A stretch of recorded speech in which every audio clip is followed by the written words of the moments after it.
Hello students, welcome to Recitals in Depth.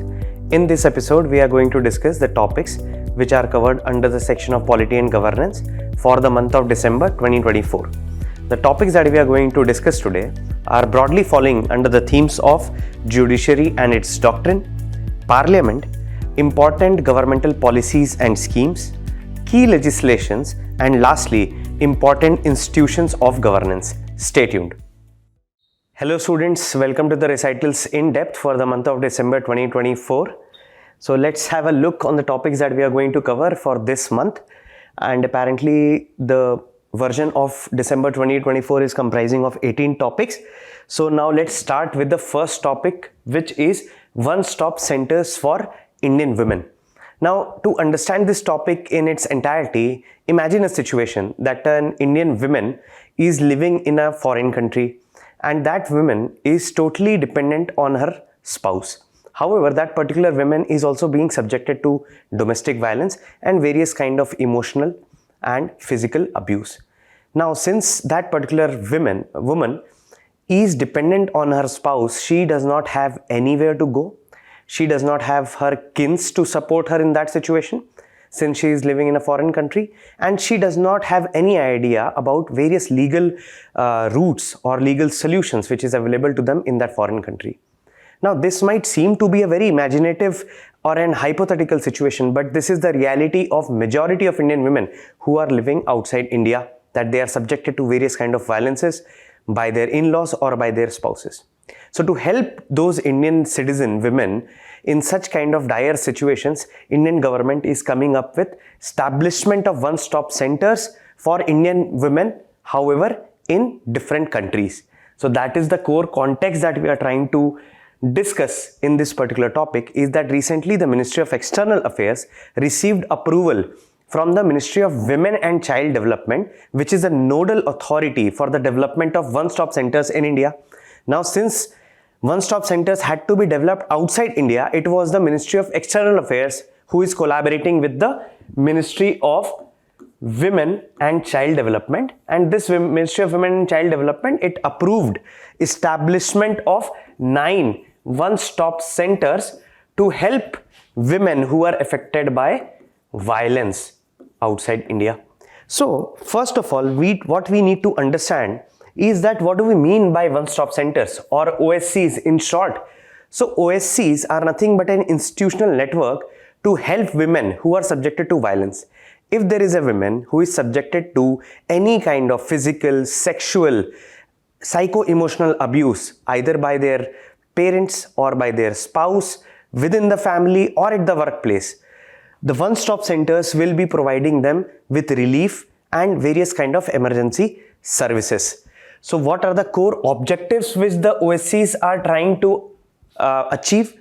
So the first point is that to provide relief to the women who are subjected to violence under one roof.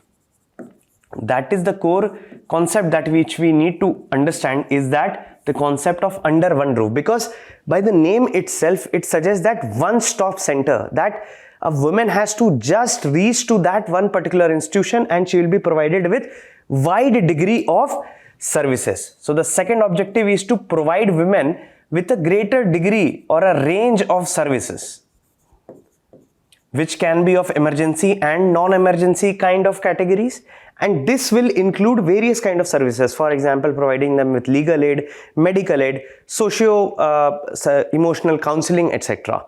Now, to actually understand what kind of services are being provided by the OSCs to the aggrieved women, so ultimately the OSCs are providing 6 kind of services to the women who are affected by violence. So the first point that we need to note over here is the emergency response and rescue services.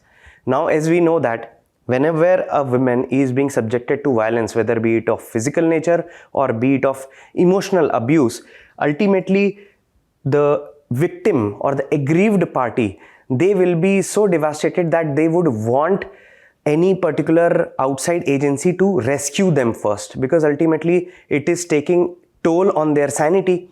And what the OSCs will provide is that it will provide the aggrieved women with rescue services, that OSCs will be the nodal agency, that it will be catering or coordinating with various kind of law enforcement agencies, and then these law enforcement agencies will be providing rescue services so that the women who is being subjected to violence is being rescued from her home itself. The second point is quite logical, that is the medical assistance. Now, whenever a woman is being subjected to violence, it is but natural that there will be various kind of wounds, etc. And OSCs will be the nodal place where medical assistance will be provided. Third is helping the women to lodge FIRs against their perpetrators. That is, majority of times it happens that whenever a crime is of domestic in nature, that is, if in case there is a domestic violence, so women are more hesitant to reach out to the law enforcement agencies. And in this case, the OSCs will help the women to actually lodge FIRs against the perpetrators who are committing violence against them. The fourth point which we need to note over here is the providence of psychosocial support and counseling. Now, it is also very understandable that whenever a woman is subjected to violence, whether be it workplace or at family or within their own home, it will take a toll on their mental health as well. And to provide them with absolute well-being, OSCs will be providing psychosocial counseling and various kind of mental health support as well. The fifth is the legal aid and counseling. For example, if a woman wants to come out of that foreign country and wants to get back to her homeland, so what kind of legal formalities she has to follow and what will the procedure will follow with respect to the boarding, lodging and extradition. So such kind of legal aid will be provided by the OSCs. And lastly, shelter. And this is one of the most important services which are being offered by the one-stop centers, because ultimately if a woman is being subjected to violence at her own place, now imagine a situation where OSCs are providing women a very safe shelter so that they don't have to live in that particular place where they are being continuously subjected to violence.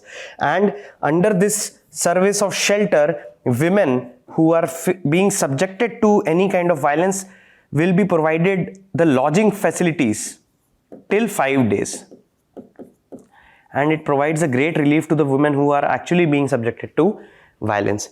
And what are the target group with respect to the beneficiaries of this particular scheme? So this target group is nothing but the entire set of women, including the girls below the age of year 18 who are subjected to violence, irrespective of their caste, religion, class, sexual orientation, marital status, etc.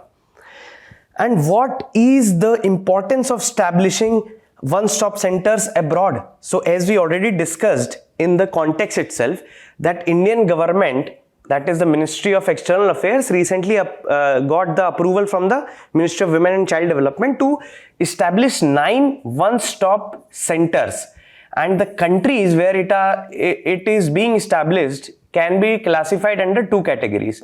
So one is the category where it is being established with shelter homes, as we already saw that it is one of the core primary services which are being offered by the OSCs. And secondly, there are certain one-stop centers which are not having the sheltering facility. So the shelter facilities are being provided at Saudi Arabia, at Oman, at Qatar, at UAE, Bahrain and Kuwait. And OSCs without the sheltering facilities are being opened at 2 places, that is, one is at Canada, that is Toronto, and secondly at Singapore. This is a thing which we need to understand. However, this information is not quite relevant from the examinations point of view. However, to get a good sense or an idea with respect to this topic, this information is good.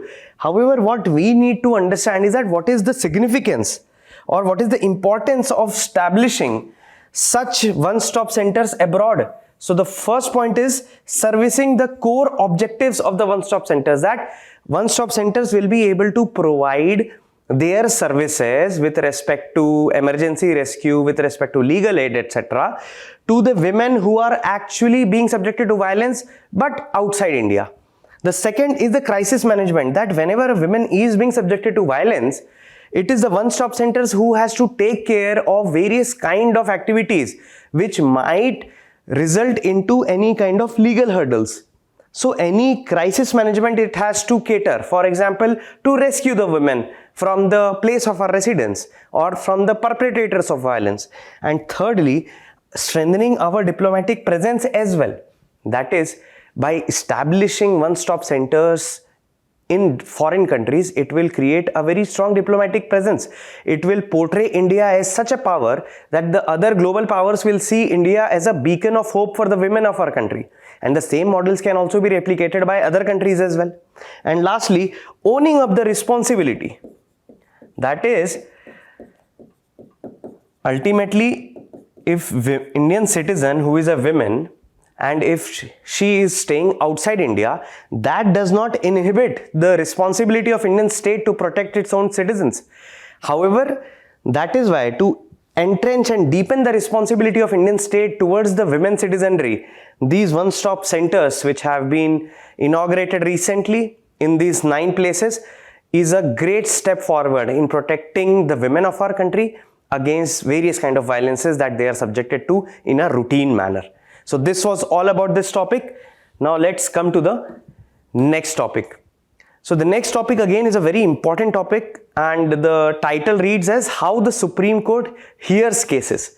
So what we need to understand over here is that Supreme Court, as we know, is the highest judicial body of our country, and it is the beacon of justice. It is that fountainhead from where the justice flows, and it sets the precedent for all the lower courts of our country, that is the high courts and the subordinate courts. So whatever the Supreme Court directions are being provided by the Supreme Court, all the lower courts have to follow. And that is why Supreme Court in its functioning is a role model for the lower courts as well. However, in pursuance of providing the justice, what happens is that Supreme Court is also not uncommon with the problem of pendency. Now, what happens is that since Supreme Court is having a lot of pendency, so what it does is that it tries to manage the pendencies in the most effective and administratively most effective manner.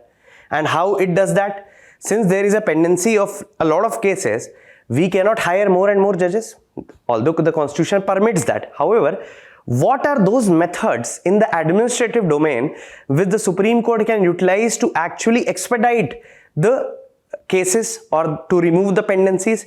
And that is by using the methodology or the method which the Supreme Court uses, through which it tries to prioritize which cases to hear and which cases to postpone, so as to reduce the pendencies which are there in the Supreme Court. Now, and this is the particular context that we are trying to learn this topic, that ultimately what are those parameters through which the Supreme Court decides which cases to prioritize and which cases to keep lingering for long, so that ultimately Supreme Court will be able to bring down the pendency. And recently, as our new Chief Justice of our country, Sanjeev Khanna, took over in November 26 November. So what had happened is that Sanjeev Khanna, he provided a different approach to reducing the pendency which was lingering in the Supreme Court of our country. And what he did is that now the Supreme Court has started giving emphasis to focus on the special leave petitions which are pending in the Supreme Court of our country. And what is this special leave petition? Special leave petitions are like, it is mentioned under the Article 136 of the Constitution, and it provides power to the Supreme Court to provide any special leave to any judgment from any lower court of the country that they can approach the Supreme Court of our nation if the particular party who is concerned with that particular case, they feel that there has been a gross miscarriage of justice. So ultimately there is one way of appellate jurisdiction, that if a case has been decided by the High Court and if a High Court certifies that this case involves a good question of law and it can be taken care by the Supreme Court, then through that appellate jurisdiction mode, that particular case can reach to the Supreme Court of our country. However, what this special leave petition does is that there is a term special, that is, even if a case which is lingering on in the lower court than the high court, for example in the subordinate court, they can also directly approach the Supreme Court of our country, and it is under the discretionary power of the Supreme Court whether to admit the cases or not. So what is the core context is that as soon as our new CJI Sanjeev Khanna took the position or assumed the office of CJI, so he brought a very fundamental shift in how Supreme Court manages pendency. And what was the shift? That Supreme Court started giving emphasis to the clearance of the various special leave petitions which are pending in the Supreme Court of our country. Now, before we go on and discuss how it is being taken care of, firstly we'll try to understand the level of pendency which is lingering in the Supreme Court of our country. Now, according to the National Judicial Data Grid, this graph is particularly showing the level of pendency which is being lingering in the Supreme Court of our country. Now, this month is January 2020, and I have tried to show a 4-year plot of how the pendencies are being increasing in the past 4 years. So in January 2020, roughly 60,000 cases were pending in the Supreme Court, and by the time of January 2024, it has reached to the level of 80,000 pending cases. And according to the latest data, in January 2025, the pendency has risen up to 82,000 pendencies. And according to one source, almost 93% of the pendency cases belong to the special leave petitions. And that is why our Chief Justice of India chose to dispose of the petitions which are associated with special leave petitions in a very prioritized manner. And that is why we are trying to learn this particular topic, that how and why does the Supreme Court prioritizes certain kind of cases and deprioritizes certain kind of cases, ultimately to dispose of or to reduce the level of pendency which is lingering in the Supreme Court of our country. So this was the level of pendency which was occurring in the Supreme Court. Now let us try to understand what is the life cycle of a case and what is the weekly routine of the Supreme Court of our country in managing the various kind of cases which are coming up in front of them. Now, as we already discussed, that pendency is roughly 82,000 cases in the month of January 2025. And out of these 82,000 cases, roughly 93% are SLPs or the special leave petitions, which we already discussed that special leave petition is being empowered from Article 136 of our Constitution. Now, what we need to understand is that the composition of the pendency cases matters a lot. Since 93% of the pendency cases are of SLP, so it will be more prudent and wiser to actually focus on the SLPs first, to dispose of the pendencies or to reduce the number of pendencies. And the same approach is being followed by our recent Chief Justice of India as well. Now, to understand it, how does the Supreme Court prioritize the cases? What were the administrative nuances associated with it? Let us try to understand the life cycle of a case and the weekly routine of the Supreme Court of our country. Now, to understand the life cycle of a case, we should take help of this flow chart.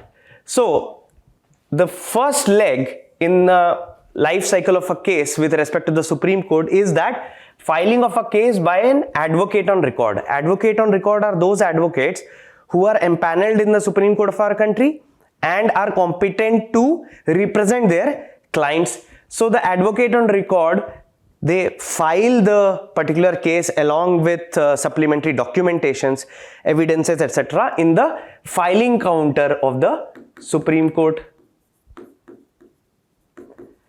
Now, ultimately, as soon as the case is being filed by the advocate on record, it goes to the dealing assistant. Dealing assistant is an officer in the Supreme Court which tries to do two things. First of all, it will try to ascertain the identity of the advocate on record, so that it will try to ascertain whether the advocate on record is authorized by the client to represent him in the Supreme Court of India or not. And secondly, it will try to verify various kind of documents or supplementary evidences which are being provided by the advocate on record, and in that verification they will also take care whether all the evidences are in line with the Evidences Act or not, whether various kind of documentations are in proper format or not, and thirdly whether wherever the signatures are required of various respondents, so it is not missing, etc. So as soon as this level of scrutiny and verification is done by the dealing assistant, what happens is that dealing assistant sends that particular case to the listing department. Now since the verification is also done, so the listing department, it provides a proper date of listing to that particular case, and this date of listing, whenever a listing department issues a date for that particular case, those are called fresh matters. So whenever this particular case it will come in front of the bench, it will come as fresh matter, and by the Supreme Court rules and by the Supreme Court history and conventions, these fresh matters are usually discussed on Monday and Friday. Since the working week of the Supreme Court of our country comprises from Monday to Friday itself, so on Monday and Friday, this fresh matters, which are also called miscellaneous days. So Monday and Friday are called miscellaneous days, and the Supreme Court will listen to the fresh matters on these days, and the left days are Tuesday, Thursday and Wednesday. These are called non-miscellaneous days. These are very important. Why? Because we need to understand that Monday and Friday are categorized, these are just matter of nomenclature. So Monday and Friday are being labeled or named as miscellaneous days by the Supreme Court, and Tuesday, Wednesday, Thursday being as non-miscellaneous days. On miscellaneous days, fresh matters are being heard by the Supreme Court, and on non-miscellaneous days, the entrenched matters, that is those cases in which the hearing has started and it requires detailed argumentation from both the parties. So such matters are being discussed in this non-miscellaneous days, that is Tuesday, Wednesday and Thursday. However, why I am dealing with these two categories of days is that what had happened is that now since Sanjeev Khanna has taken over as the Chief Justice of our country, now in his pursuit to reduce the pendency which is lingering in the Supreme Court, what he has done is that he is taking care of the special leave petitions in the non-miscellaneous days, that is Tuesday, Wednesday and Thursday. So earlier in these non-miscellaneous days, long debates were going on, that is cases related to constitutional values, etc. Constitutional cases were going on. However, to reduce the pendency or level of pendency in the Supreme Court of our country, what Sanjeev Khanna has done is that he has delegated the non-miscellaneous days, that is Tuesday, Wednesday and Thursday, to take care of SLPs, which comprise of almost 93% of the pending cases. And this is the core fundamental change or structural change in approach which has been brought forward by our new Chief Justice of our country. However, what was the approach which was being followed by our previous Chief Justices of our country? So before Sanjeev Khanna, it was D.Y. Chandrachud, and predecessor of D.Y. Chandrachud was U.U. Lalit. So both of these particular persons had an approach of delegating the non-miscellaneous days, that is the Tuesday, Wednesday and Thursday, to hear two constitutional issues or cases which will be requiring more deliberation, scrutiny and argumentation from both the parties. And what Sanjeev Khanna has done is that he has in effect, he has stopped listening to such kind of cases which will take more time to get cleared, and he is on a mission to actually reduce the level of pendency by actually hitting the bullseye, that is hitting the larger proportion of the pendency mix, that is the special leave petitions. And this is what actually was the approach which are being put forward by the various chief justice of our country in tackling the pendency of our country. And this also we discussed, that is the earlier CGI's approach also we discussed. So this was all about this topic. Now let's come to the next topic, which is impeachment of judges. Now, as we already noted that like Supreme Court and the high courts of our country are the premier judicial institutions, with their primary role is to protect the rights of the institution and moreover protect the rights of the minority citizens. And recently certain things happened in the state of Uttar Pradesh, where a judge of Uttar Pradesh High Court, or specifically Allahabad High Court, Mr. Shekhar Kumar Yadav, he provided such kind of sentences with respect to our minority communities, and which did not go in good taste with various kind of minority communities, and it evoked the sentiments of various civil society activists as well. And it was in news with respect to what kind of conduct is expected from a judge of the level of High Court. And that is the core context that recently the Allahabad High Court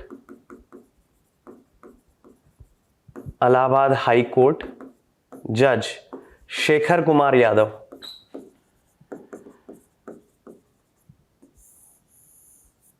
now he is being accused of using very foul language for the minority communities of our country, and it had evoked sentiments of various civil society activists and greater class of citizenry as well. And what had happened is that ultimately, because of such things, the demand for impeachment of that particular judge is gaining grounds. So for that particular purpose, we are going to discuss the process of impeachment of judges in our country. So what does the constitution say with respect to it? So two important articles are here, Article 124 Clause 4 and Article 218. 124 Clause 4 deals with removal of judges of Supreme Court, and 218 deals with the removal of judges of High Court. However, in essence, these two articles are quite symmetrical as well, because the procedure also is absolutely the same. So what does Article 124 Clause 4 says? So Article 124 Clause 4 says that any judge of a Supreme Court or a High Court can be removed only by an order of the President, which can be passed after the Parliament has passed a motion to it by special majority. Right? And the Constitution of our country, under the Article 124 Clause 5, what does it say is that Parliament can regulate the procedure with respect to the removal of judge either of Supreme Court or High Court by formation of a particular law. And in pursuance of Article 124 Clause 5, what Parliament did is that it came up with Judges Inquiry Act of 1968. Apart from it, Article 124 Clause 4 also provides for condition which has to be ascertained before a judge can be removed from the position. That is, what are those conditions? That is proved misbehavior and incapacity. So these are the two important conditions which has to be satisfied. That is, either the judge has committed a proved misbehavior has been there on the part of the judge, or it has been proved that ultimately the judge is not having the capacity or is incompetent. Now, as we already know that under Article 124 Clause 5, which empowers the Parliament to create laws to regulate the procedural aspects related to the removal of the Supreme Court or High Court judge.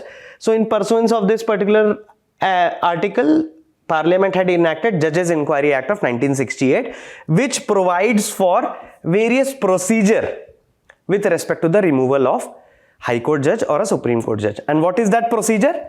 Procedure can be started from here. That is, first of all, it provides for initiation of a motion. So ultimately, it is the Parliament which is the authority which will initiate the motion to remove a judge of a High Court or a Supreme Court. So it can be done through either motion can be started by 50 people in Raj Sabha and 100 persons or 100 MPs in Lok Sabha. Now as soon as the motion is being floated, it is being sent to the speaker. Speaker is required to either they can dispose of the presiding officer, whether be it in the Raj Sabha or in the Lok Sabha, either they can dispose of the motion which has been put forward by the members. They will not accept it. If the speaker is accepting it, the speaker will constitute an inquiry committee, and it is the responsibility of the inquiry committee to actually investigate into the depth of that particular matter, to examine the various kind of evidences which are available with the inquiry committee, and to frame allegations and charges on that particular judge. Now, what is the composition of this inquiry committee? So ultimately, inquiry committee comprises of 3 members. First of all, either the Chief Justice of our country or any Supreme Court judge. Second, it comprises of Chief Justice of a High Court, and thirdly, an distinguished jurist. Now this committee, as we already noted, will try to identify, investigate the various kind of evidences which are there, and will try to form the charges against that particular judge. And if the committee finds that particular judge to be guilty, it will submit the report to the speaker, and then the speaker will put the particular report of the inquiry committee in front of the floor for their parliamentary approval, which requires special majority, as we have already noted. And as soon as the special majority, the parliament also passes the motion, and if that particular motion goes to the president, and if president signs the order in the same session, then only that particular judge can be removed. So that is the core crux that we need to understand, is that both the motion, whether be its approval by the parliament or both the houses of the parliament, and the order by the president should be in the same session of the parliament itself, or else that particular motion will lapse. So this is where UPSC can actually make a very tricky question, that whether the same passing of the motion and the presidential order in the same session is required or not. So this was the core procedure with respect to the removal of the judges. Now, what has been the previous attempts at impeachment? Now, since independence, almost 6 attempts have been done,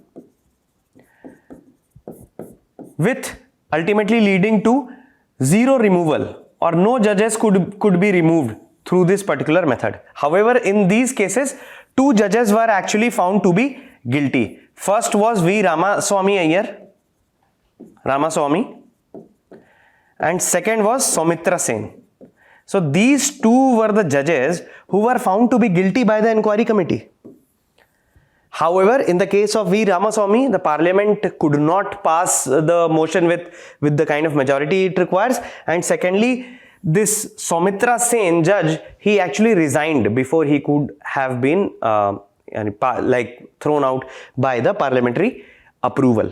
So these are the important things that we need to know, and overall it is very important for the judges of our country, especially the high courts and the Supreme Court, to understand their role in a democratic polity, and especially in protecting the rights of the minority citizens. So this was all about this particular topic. Now let's come to the next topic. So the next topic is no confidence motion moved against Vice President. Now again, this topic is also with respect to removal of the Vice President itself. So what has happened is that, if you remember, and if you have revised your current affairs content properly, in the month of August or September, we have dealt with this topic in quite depth, that we have discussed about the no confidence motion against Vice President, and this topic is again getting repeated because similar developments have taken place in the political realm. So what had happened is that recently the Raj Sabha, opposition members in the Raj Sabha had submitted a no confidence motion against the removal of Vice President Mr. Jagdeep Dhankar. In the month of August and September, opposition members in the monsoon session were considering whether to go ahead with the no confidence motion against Jagdeep Dhankar or not. So at that point of time, we had dealt with the same topic in quite depth. However, what is difference this time is that now the opposition members in the Rajya Sabha has now already submitted the no confidence motion against the Vice President. So that is the core context. So that we completed. Now let's start with the constitutional provisions with respect to the Vice President of our country. So there are three important articles which are important from this topic's point of view. So the first is Article 64, which provides that there shall be a Vice President of our country. Secondly, Article 65 provides that the Vice President of our country will be the ex officio chairperson of the Rajya Sabha. And Article 67, it deals with the term of office of the Vice President. So it says that it talks about the tenure, that the tenure will be 5 years from the date a particular person assumes the office of Vice President. Secondly, about the resignation, that the Vice President can at any time resign by providing a letter to the President. And the third clause, that is Article 67 clause 3, it provides for the procedure of removal of the Vice President. And this is what we are going to discuss in this particular thing. So what does the Article 67 clause 3 provides? Article 67 clause 3, procedure for removal of Vice President. So what does it provide is that ultimately the motion for the removal of Vice President or the no confidence motion can be introduced only in the Rajya Sabha. Second important point is that 14 days notice should be given to the presiding officer of the Rajya Sabha before introducing this no confidence motion. And thirdly, the kind of majority which is required. Now, the majority which is required over here to remove the Vice President is the effective majority. And what is effective majority? Effective majority is the majority of the majority of the Rajya Sabha, or the majority of the total membership of the Rajya Sabha minus its vacancies. So that kind of effective majority is required. However, when the same motion will come to the Lok Sabha, it has to be passed by simple majority. These are the core important conceptual things which we need to note over here. Now, is there any condition associated with removal of Vice President? So there is no condition, and again UPSC can frame a very good question in this regard.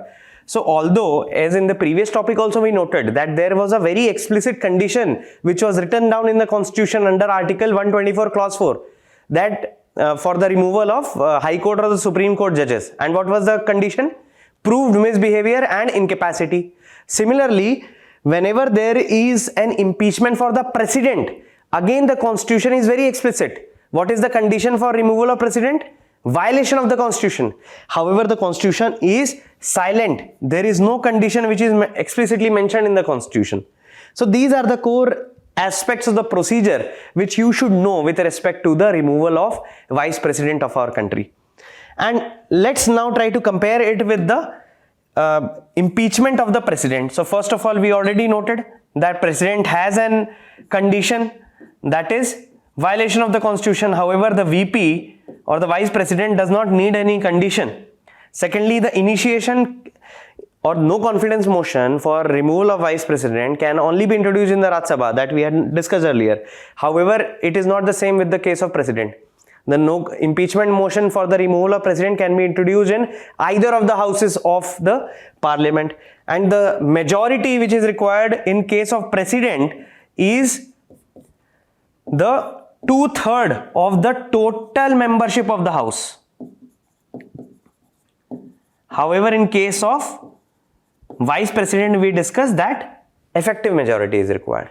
Okay, so these were the major important things that you should know from this particular topic. However, what last thing which we need to note over here and to create a good mark over here is that such initiation of no confidence motion against the vice president of our country is the first in India's political history since independence, and it shows the office of vice president in a very poor light as well, because ultimately it was being accused that vice president, as acting as ex officio chairperson of Rajya Sabha, was conducting the affairs of the house in a partisan manner.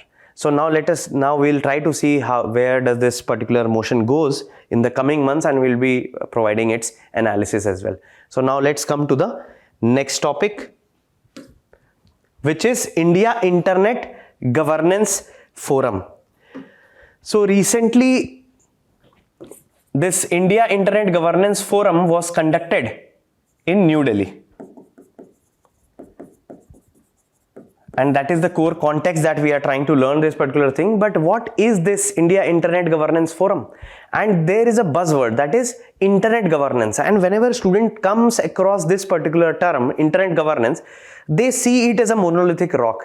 They don't know how to break down that particular complex term and to find out its constituents, so that they will be able to appreciate whatever is there within the broader concept of internet governance. So I will utilize the opportunity of this particular topic to actually discuss in length what do we actually mean by governance issues of internet. However, before we do that, let's try to understand what do we mean by IIGF. So India Internet Governance Forum is the Indian chapter of United Nations Internet Governance Forum. And ultimately this IIGF is doing nothing but providing a multi-stakeholder platform,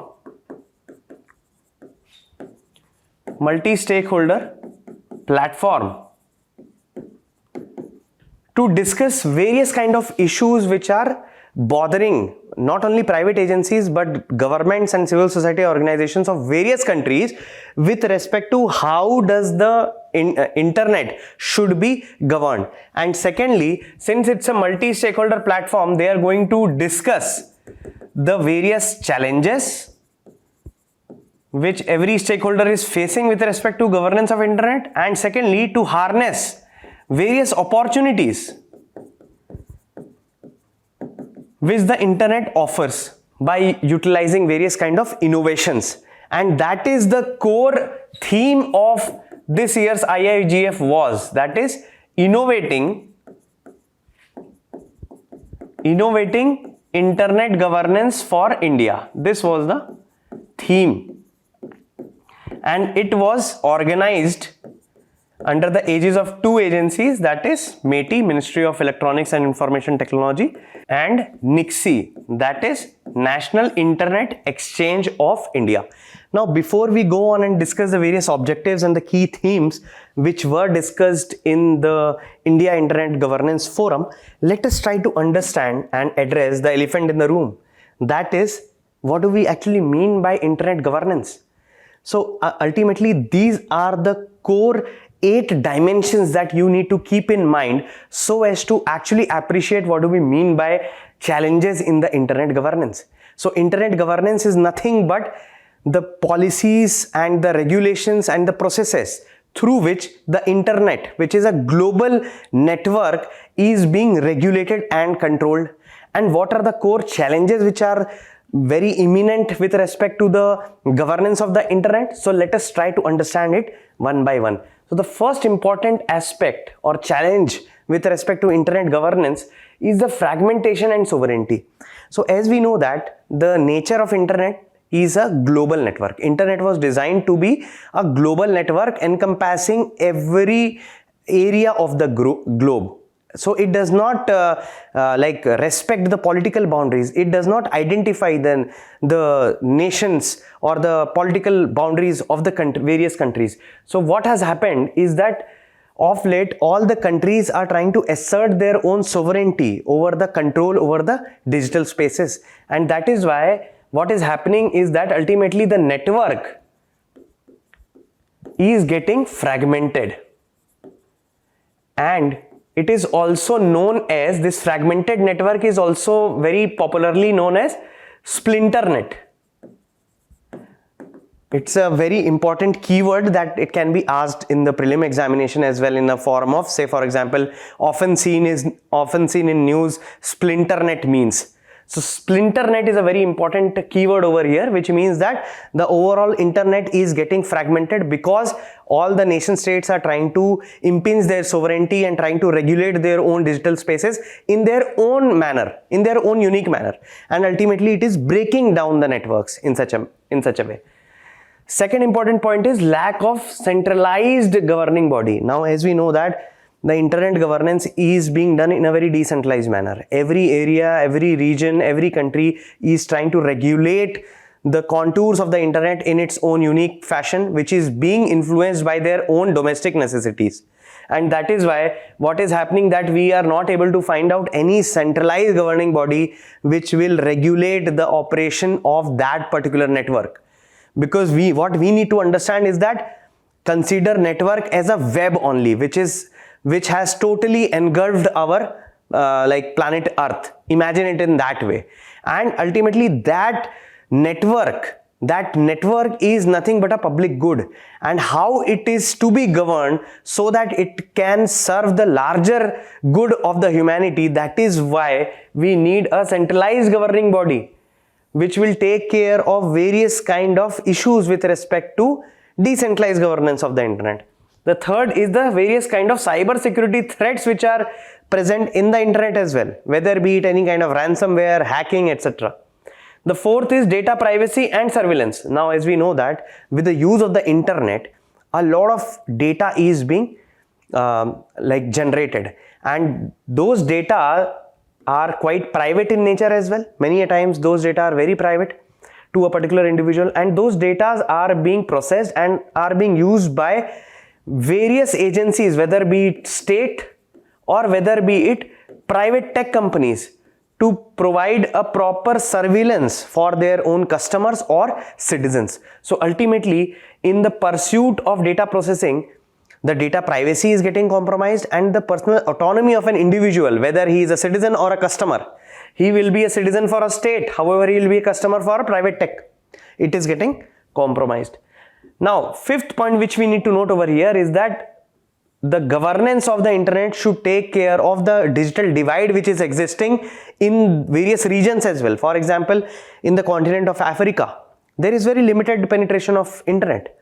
Leave about Africa, in our rural areas of our India as well, there is a very limited availability of good quality internet. However, when we talk about internet connectivity in cities like Delhi, Mumbai, Chennai, Kolkata, etc., they are having a great degree of internet. So ultimately, the governance of internet should be designed in such a manner which should encourage limitation of such digital divide.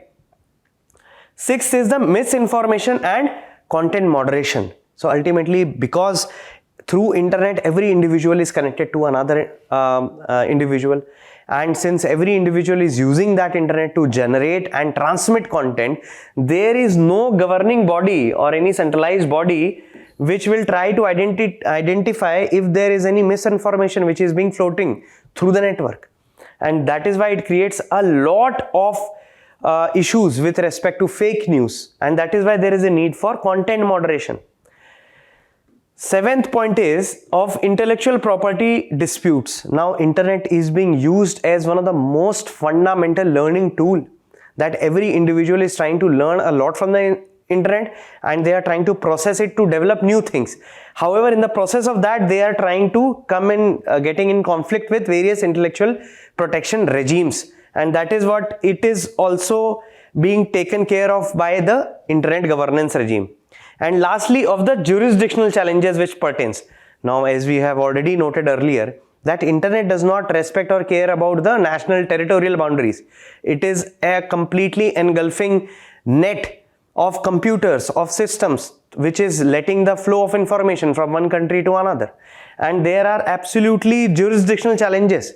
India is trying to regulate its network in a different way as compared to USA or as compared to Pakistan.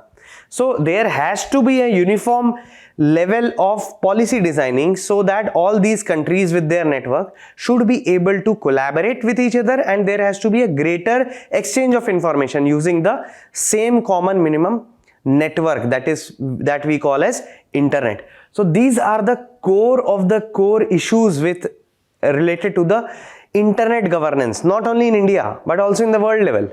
So if we understand these things, it will be very easy for us to actually understand what the IIGF is trying to do. So as we already noticed, that what are the core objectives of it? So first of all, to facilitate dialogue. Now, since India Internet Governance Forum is a multi-stakeholder platform, so what the best they can do is that they can start discourse with respect to what should be the ideal model to govern the internet and the issues associated with internet governance. We just discussed all the 8 issues which were there. So ultimately, to fostering constructive dialogues among different stakeholders, whether be it governments, whether be it private parties, whether be it academia, whether be it civil society activists. So there has to be a proper constructive dialogues among all stakeholders, which will ultimately lead to development of a more sustainable regulatory framework for the internet. The second important thing is national and global representation. Now, since it's a multi-stakeholder platform, it is providing an opportunity for all the national and global level institutions also to participate and share their views with respect to how they would want the internet to be governed, so that the fruits of the internet should be provided to or should be available to all the citizens in a very democratic and equitable manner. And the third is to actually utilize the innovation in various kinds of emerging technologies like AI, artificial intelligence, machine learning, data analytics, and how those innovations can be shared across countries and shared across stakeholders. That was the core objectives of India Internet Governance Forum. And what were the key themes which were discussed in the India Internet Governance Forum? So again, as we discussed in the previous section about the various issues with respect to the governance of internet. So the first point was bridging the digital divide. So for example, what could the world community should do to actually bridge the digital divide which is existing not only in India but across the countries as well. Secondly, to improve the trust and safety factor in the utilization of internet, so that whenever a particular user is using the internet, he should be secure with respect to his own data. He should be secure from various kind of emerging cyber threats like ransomware, for example, phishing, etc. Third is responsible AI. Now, since AI is making a lot of strides, and with the advent of generative artificial intelligence, it is very hard to imagine whether we are actually talking to a particular person or a real person or to a generative AI. And to foster more trust and safety, it is very important that the AI should be utilized in the internet in a very responsible manner. The fourth is the legal and regulatory frameworks. So IIGF also discussed about what kind of legal and regulatory frameworks should be designed by keeping and bringing in various stakeholders on the similar platform, so as to understand the problems from different vantage points and to come up with certain regulatory frameworks which are beneficial for all the stakeholders. And lastly, building a greener and sustainable internet, which means that to bring down the carbon footprints which the networks are also using. Now, ultimately, internet is nothing but a network of computers. And if all the computers are working all the time, it is consuming a lot of electricity. However, from which source the electricity is coming determines the carbon footprint of the internet as well. And this was also discussed in the India Internet Governance Forum. So this was all about the IIGF. What you have to keep in mind is the issues with respect to the governance of internet, because through our various legislations like Information Technology Act or telecom cyber security rules, etc., or IT intermediary rules, government is trying to provide our own legal and regulatory frameworks. So if you know the overall compositional structure of the internet governance issues, you will be able to tackle the problem in a very, very easy manner. Now let's try to come to the next topic, which is Amrit Gyan Kosh portal. Now, since it's a very Hindi heavy terminology which has been used by the central government of our country. So what do we mean by Amrit Gyan Kosh? So Amrit is divine, right? Gyan is knowledge, as we know, and Kosh is nothing but repository. So definitely, even if you are coming up with such kind of like scheme, if it is being asked in the prelim examination, and if you have basic understanding of Hindi also, I am particularly speaking to my non-Hindi speaking students, if you have basic idea of how you can break down the Hindi to, or convert the Hindi to the English, so ultimately this particular term is saying that there is a divine knowledge repository. Okay, so in that case you will be able to at least eliminate certain options which are given there in the pre. So now let us try to see what is this knowledge repository which this particular topic is talking about. So what had happened is that recently government of our country has released this Amrit Gyan Kosh portal. Now as we already know that there is a repository, knowledge repository. So what is this particular knowledge repository? So it is nothing but a knowledge repository of the best practices. And what are these best practices of? That is what we need to understand. So what is the core purpose of it? The core purpose of Amrit Gyan Kosh portal is to bolster or to strengthen the governance training in our country. That is the training of our civil servants and the training of the educators who are training the civil servants. So there are two components to it. First of all, there are civil servants who needs to be trained, and secondly, who is training them? So there are certain faculties, there are certain educators who are training them, and that is why with the coming up of a knowledge repository of the best practices of governance, the government of India is trying to bolster the governance training regimes or governance training systems through which two individual class of categories will be able to take benefits. First of all are the civil servants or the public servants, and secondly the educators who are trying to train the civil or the public servants. So Amrit Gyan Kosh portal is nothing but a portal which is containing a repository of all the governmental best practices which are being compiled in a very immaculate and a very granular manner, so that it will serve as a good content for the civil servants of our country and for the educators who are training them. Now what with respect to the accessibility, you will be surprised to know that of course it is available in English, in Hindi and in Braille also, so that if any particular civil servant who is suffering from physical disability or visual disability, they will be able to access the various kind of best practices which are being compiled by the government of our country. Now, under what platform is this Amrit Gyan Kosh portal is being hosted? So this portal is being hosted under the iGOT platform. What is this iGOT platform?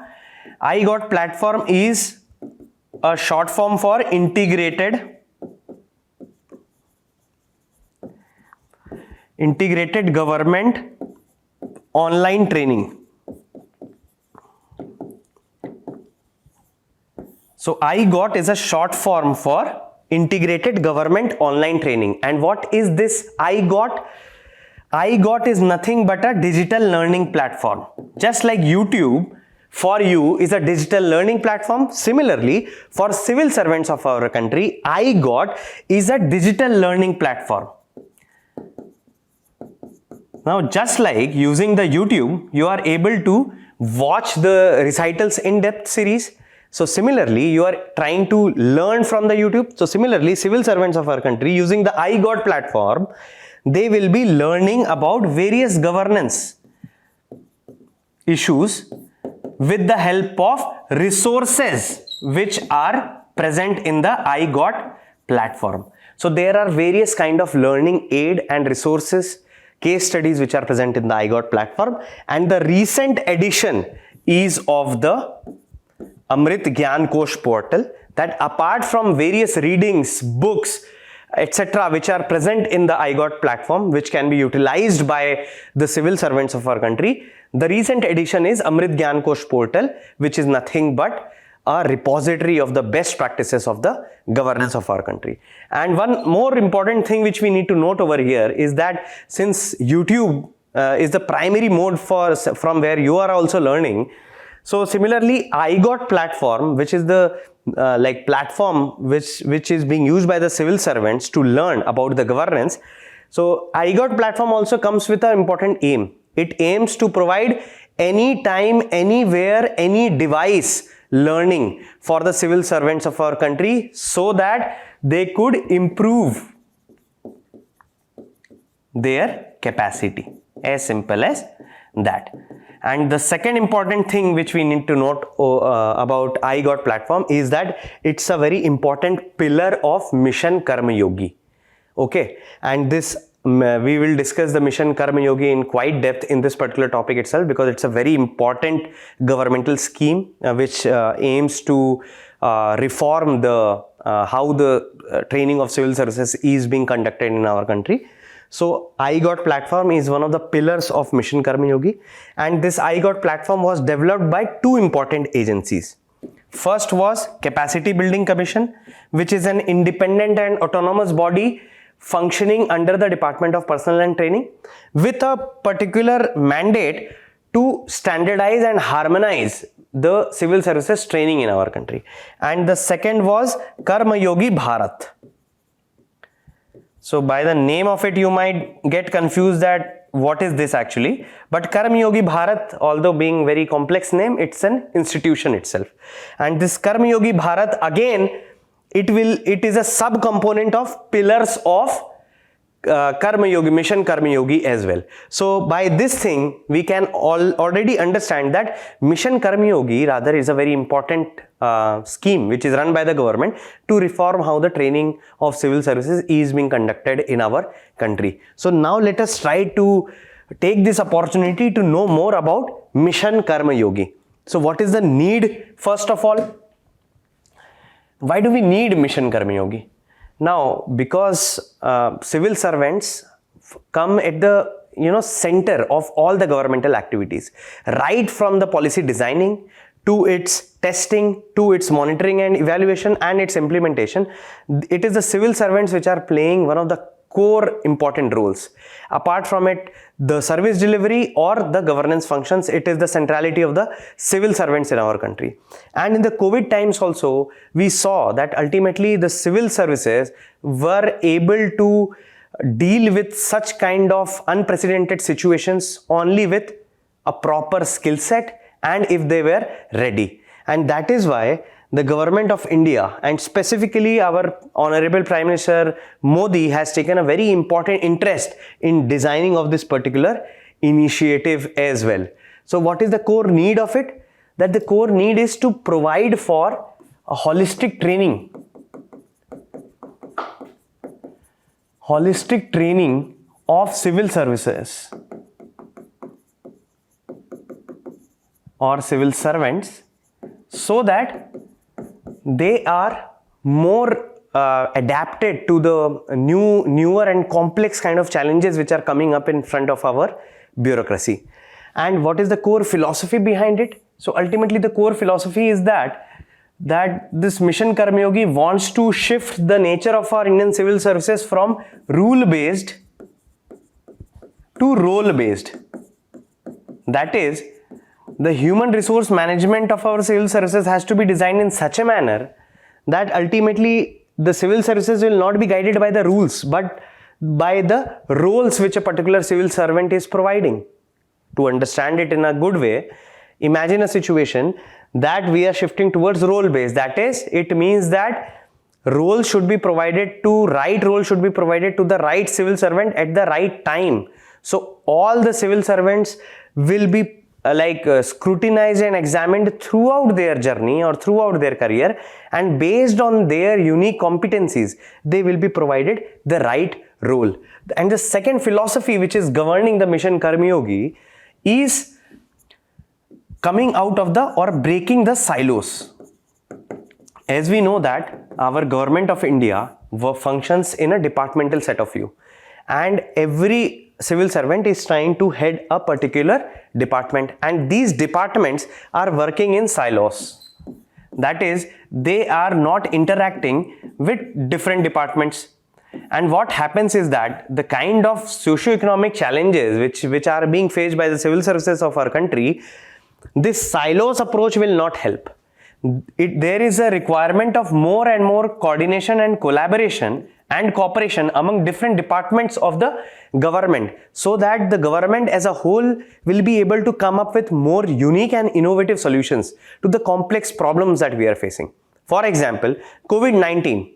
For example, take the example of COVID-19. COVID-19 opened up a can of worms in front of the civil services. For example, they were not able to handle the wide range of problems which came at an unprecedented moment in a very short span of time. And such silos approach will never provide unique and innovative solutions. And that is why, by changing the way civil services are being trained, we are trying to break the silos in which civil servants operate. And ultimately, what are the core objectives do we want to serve through bringing in such kind of training reforms? So ultimately, to enhance the ease of living for the citizens. Secondly, to enhance the ease of doing business for the businesses. And thirdly, to bring in more citizen centricity.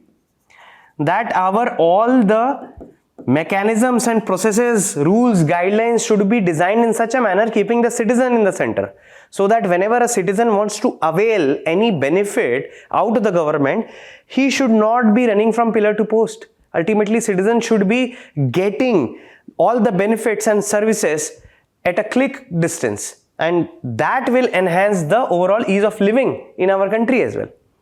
And what is the core vision of civil servant that this Mission Karmayogi wants to create? So ultimately, this Mission Karmayogi wants that Indian civil servants should be very future looking. That is, they should be well versed with emerging technologies like artificial intelligence, machine learning, data analytics, and how they could actually incorporate such emerging technologies in providing their routine day-to-day governance functions. The second is to develop competencies. And competencies are of two types. Firstly, the functional, and secondly, the behavioral. That there has to be a behavioral competency as well. Thirdly, with respect to that, ultimately the civil servant is imbued in our cultural ethos, and the civil servant is in line with our developmental priorities as well. So these are the core vision of the Mission Karmayogi and how it wants to reform how the training of civil servants are conducted in our country, and ultimately what it will result in getting of an ideal civil servant. And these are the core pillars under which the Mission Karmayogi is trying to function. One is of policy framework, where they are trying to create an HR policy or a human resource management policy. Apart from it, there is a competency framework which enlists all the competencies which a civil servant should be having. There is an institutional framework which is actually implementing it. And then there is an I Got Karmayogi platform, as we already discussed in the previous slide, that we discussed about I Got Karmayogi, which is nothing but a digital learning platform for the civil servants. For the function of this particular topic, we will be focusing on institutional framework, because we had discussed about Karmayogi Bharat, which is an important special purpose vehicle. So let's try to focus on the institutional framework, or what are those grid of institutions which is actually implementing the Mission Karmayogi. So this institutional architecture for the implementation of Mission Karmayogi comprises of 4 tier of organization, and the last being Karmayogi Bharat SPV, or the special purpose vehicle.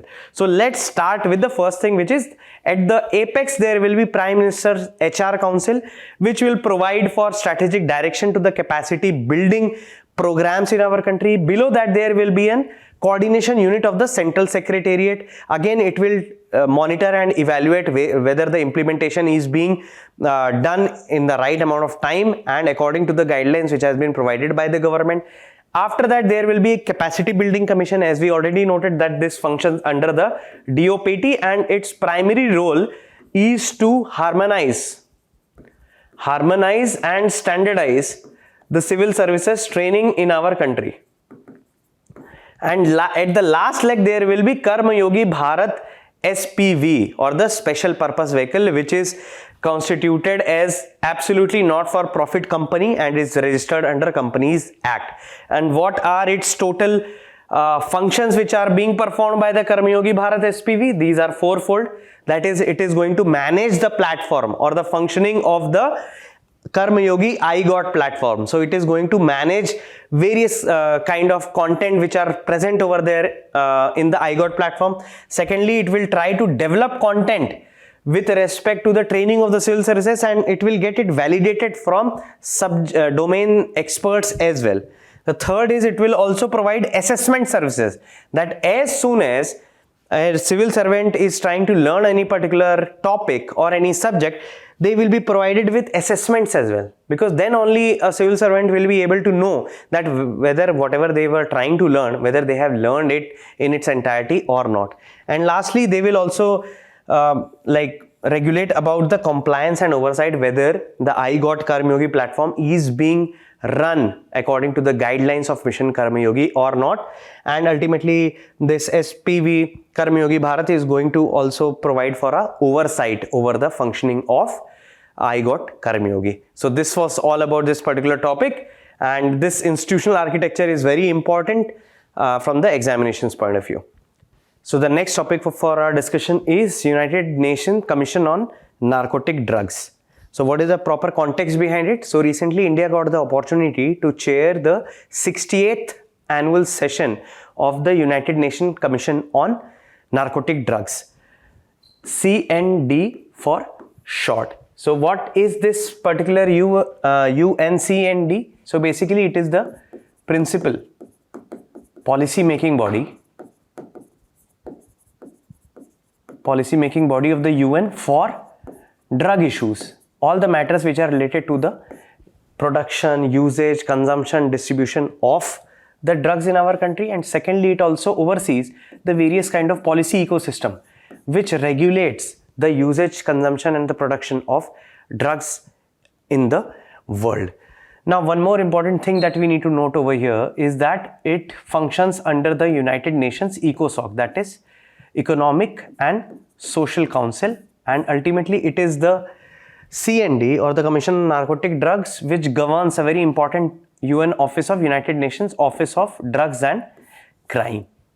Now coming to the membership of it, so it comprises of 53 members who are chosen for a tenure of 4 years, and these 53 members are chosen by Economic and Social Council of the UN, and these members, they meet annually, and it is the 68th time that they are meeting, for which India got the opportunity to chair it.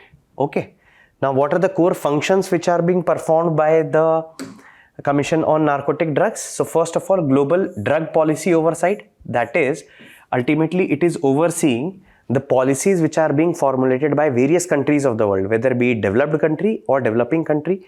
And secondly, so first was policy oversight, and secondly, they are also overseeing the various trends associated with drugs, that is whether the drugs, how much quantity the drugs are being produced, the geographies of drug production, how they are getting transmitted to developing or underdeveloped countries, etc. How are they getting consumed? So it is playing a very important role with respect to the global drug policy oversight. The second important function which is being performed by the Commission on Narcotic Drugs is to oversee the implementation of international treaties, that is the supervision of drug treaties. So ultimately there are 3 very important international drug treaties which regulate and govern this particular ecosystem. So the first is Single Convention on Narcotic Drugs of 1961, which provides for the limiting of the use of production, distribution and consumption of illicit drugs only for medicinal and scientific purposes.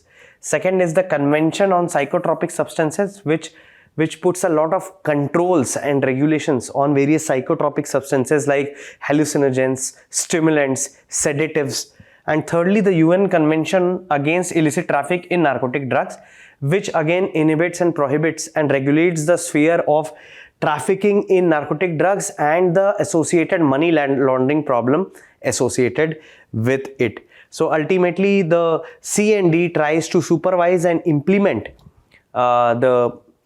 these three important conventions. And thirdly, controlling various substances. So based on the recommendations of the WHO and the International Narcotics Control Board, so whenever these organizations are telling United Nations Commission on Narcotic Drugs to put a particular substance either under controlled list, or they can actually remove the particular substance from the controlled list. And in this way, they are playing a very important role by categorizing what substance should be considered to be a narcotic drugs or not. However, what we need to note over here is that what role does India has to play as being a chair of the United Nations Commission on Narcotic Drugs. Now, to understand it in its entirety, what we need to realize is that India is sandwiched between two very notorious geographies. That is, one is Golden Crescent and another is Golden Triangle. And these two geographies are notoriously known for their opium production. And opium is the base for manufacturing of various kind of narcotic drugs, whether be it methamphetamine or etc. other drugs. So what we need to understand is that when India is being sandwiched between these two geographies, India has a very important role to play, not only for its own territorial integrity and the increasing instances of drug abuse in our country, especially in western part of our country and in the northeastern areas.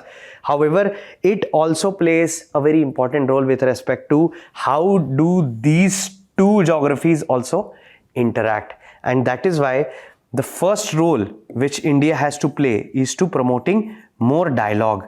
That is, the dialogue between the developed and the developing countries, and India will be bringing up its own problems, whether be it policy level problems or the logistical level problems, with respect to curbing or curtailing the menace of the drug abuse in our own country. The second is fostering partnerships.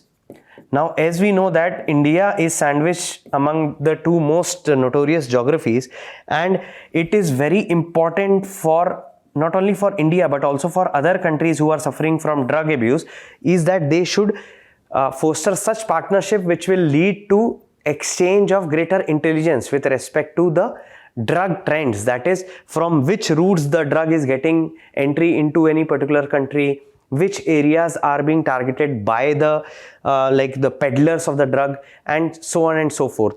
So fostering partnership is one of the primary agenda of India as a chair of this thing. And thirdly, to ensure accessibility of the drugs, which means that, as we already witnessed, that ultimately psychotropic substances might have a lot of scientific and medicinal value in them as well. And that is why, to provide accessibility to the scientific institutions or the medical institutions to actually specimen of such psychotropic drugs should also be an agenda for India, so that such accessibility to psychotropic substance will definitely bolster innovation and research in the field of medicine.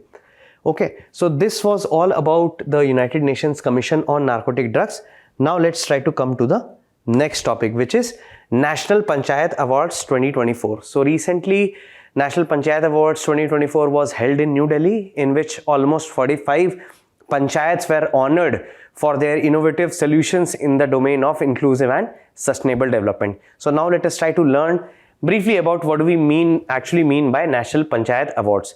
So as we already discussed, that ultimately these awards are being celebrated or are being performed to celebrate the exemplary works which are being done by the panchayats, which are the last tier of the governance unit of our country, in providing effective and unique innovative solutions to the challenges which are being faced by the rural society in the domain of health, education, sanitation, water or climate sustainability.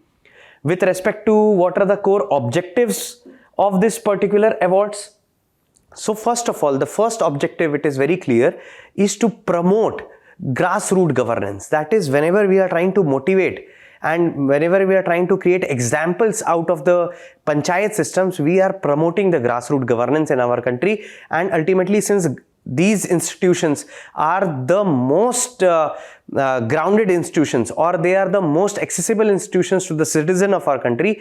These are the proper places where innovative solutions should emerge for the local problems.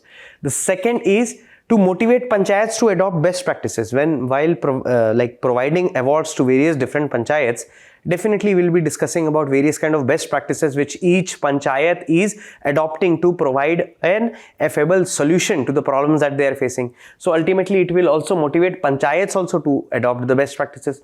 And thirdly, a very important goal, that is to localize the sustainable development goals. That is, ultimately the UN has provided a very large framework comprising of 17 goals that all the national governments and the state governments has to implement. However, what we need to understand is by the term of localizing SDGs. That is, it is the localized version of the sustainable development goals which is actually going to provide the sustainable development in real sense. That is, it might be a possibility that the rural society or a person who is sitting in a village, he is absolutely disconnected with what kind of goals is being prescribed by the SDG. However, how does that SDG percolates down to the rural society and how it brings out a meaningful change in the life of a villager, that is what we mean by localizing of SDGs. And by celebrating these Panchayat Awards, we are definitely giving a heads up for the localizing of the SDGs as well. Now, the second point which we need to note over here is that what is the process of evaluation of the Panchayats? So ultimately, the Panchayat Awards are given in almost 5 categories, and for all the 5 categories, the existing Gram Panchayats, that is 1.93 lakh Gram Panchayats, they compete against each other, and then there is a very holistic granular assessment starting from block level to district level to the state level. And whenever a Panchayat gets through such comprehensive level of assessments, and through those only handful of Panchayats are selected which will be awarded under the National Panchayat Awards of 2024. Now let us try to see what are the core award categories which are present there under the National Panchayat Awards. So as we already discussed that it is being provided under 5 major categories, namely being Deen Dayal Upadhyay Panchayat Satat Vikas Puraskar for achievements in 9 localized SDG themes. Second is Carbon Neutral Vishesh Panchayat Puraskar for achieving net zero emissions. It goes by the name itself. The third is Gram Urja Swaraj Vishesh Panchayat Puraskar for the villages which are bolstering their capacity in the renewable energy sector. And Nanaji Deshmukh Sarvottam Panchayat Satat Vikas Puraskar for the overall excellence a village panchayat is showing in providing day-to-day services to their citizens and by performing their overall core governance functions. And lastly, Panchayat Shamta Nirman Sarvottam Sansthan Puraskar for institutional support to the panchayat, so that whichever panchayat is being awarded that particular prize, they will be provided with financial resources so as to bolster or to expand the capacity of those panchayats as well. So this was a very innovative initiative by the government of our country, and by bringing in similar kind of reforms only we will be able to localize first of all the SDGs or the Sustainable Development Goals, and secondly to deepen the roots of our democratic system as well. So this was all about this particular topic. Now let's come to the next topic.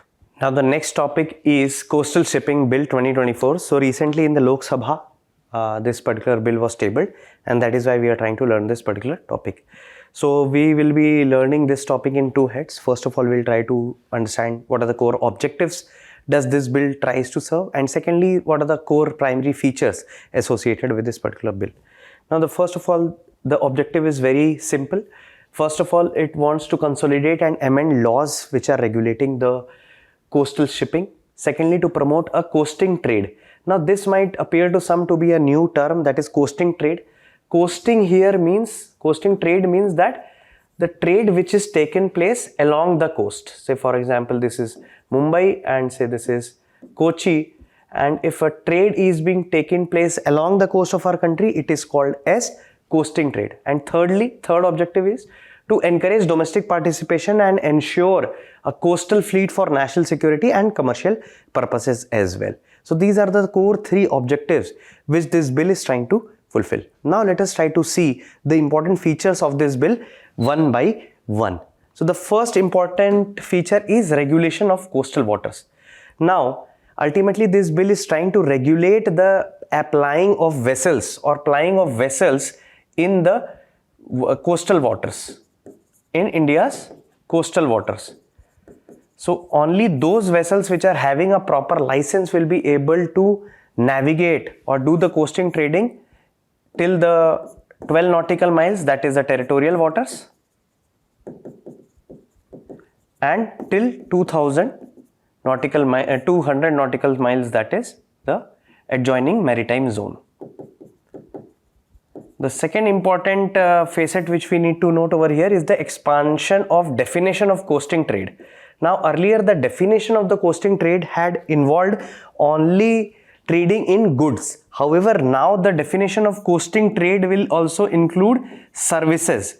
Services, for example, say tourism or exploration, research, etc. So it has broadened the definition of coasting trade. The third is licensing, which says that ultimately every vessel which is taking part in the coasting trade has to get a license from the Directorate General of Shipping, and this license will have to be taken by all the vessels which are not wholly owned by Indians. So if any vessel is not wholly owned by Indian, then it is must for those vessels to take license from the Directorate General of Shipping if they want to participate in the coasting trade or to provide any kind of services. Now, this bill also provides the power to the Directorate General of Shipping to revoke licenses which they have issued to certain vessels if they find out that that particular vessel is not complying with the orders of the Directorate General, or secondly they are not complying with the laws which are governing that particular zone, and thirdly according to the directions which are being provided for the violation of license as well. So the Directorate General of Shipping is well within the power to revoke the licenses which have been provided to the various vessels. Now this bill does is that it bill provides a very important revision of penalties which is associated with violation of various laws and norms associated with coasting trading. So if a particular law enforcement agency finds out that a particular vessel is trying to indulge in trade without any license, then this bill suggests that this particular entity should be fined to a maximum of rupees 15 lakh. Okay, so this has increased it to rupees of 15 lakhs. Now this bill also provides for certain definition or leeways of compounding of offences, for example, so as to remove the criminal liability of any vessel who is involved in any kind of trading activities, and to enhance the ease of doing business by removing the level of compounding which is involved in the various kind of, like if there is a non-compliance to that particular law. So what happens is that it has enlisted certain acts which are being labeled as compoundable, that is it can be settled outside the code by paying fine. And what are these? Say for example, if any particular vessel is not able to furnish proper information which has been demanded by law enforcement agencies, or if a vessel is utilizing the coasting trade without having a proper license, okay, or if a vessel is violating the detention order, then these kind of law violations are compoundable in nature, and it will not impose criminal liability on the trading agency. Now this bill also provides the power to the Directorate General of Shipping to detain any particular vessel which is taking part in the coasting trading. This bill also asks the central government to create a national strategic plan within 2 months of it is being passed, within 2 months, a national strategic plan on coastal shipping and inland shipping. so that ultimately it will enhance the ease of doing business and it will provide a fillip to the Indian exports. It also provides powers to the central government to exempt certain category of vessels from licensing requirements.